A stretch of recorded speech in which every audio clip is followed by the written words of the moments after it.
I don't know about you guys, but I think that 2 microphones is better than one, and the more important the person is, the more microphones they get. So I think I'm twice as important.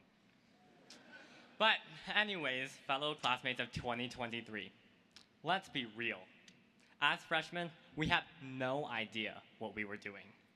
We all felt like Andy Dwyer from Parks and Rec, thinking, I have no idea what I'm doing, but I know that I'm doing it really, really well.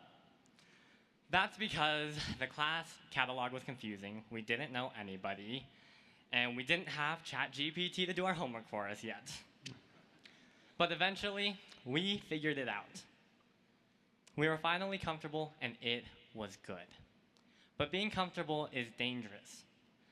Getting to class on nothing but caffeine and waiting for the weekend to come can put us in a state of simply existing. Better put by Oscar Wilde, to live is the rarest thing in the world. Most people exist, and that is all. So now I propose this question. How do we stop existing and start living? I find this answer to this question is different for every person, but for me, it was a near-death experience. At the start of COVID, I sliced open both of my arms with the propeller of a remote-controlled airplane. I had flown this plane many, many times, but it rapidly turned out to be the worst day of my life. My apologies. The second worst day of my life, because the first was the day we lost our winning streak to Lone Peak in football.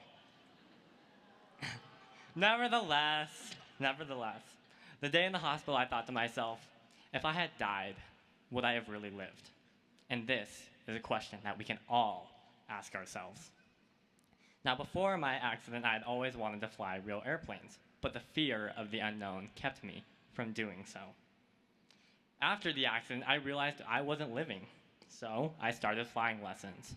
I had no idea how to start an airplane, but I learned. I had no idea what manifold pressure was, but I learned. Eventually, I learned how to fly or land the airplane, which arguably is the most important part. I kept learning until I finally take my pilot exam, and it would be awkward if I told you I failed, but I passed, and my days as a ground dweller were over. I was the happiest person alive, thank you, for about 15 seconds, because in that moment, I realized that my dream was done.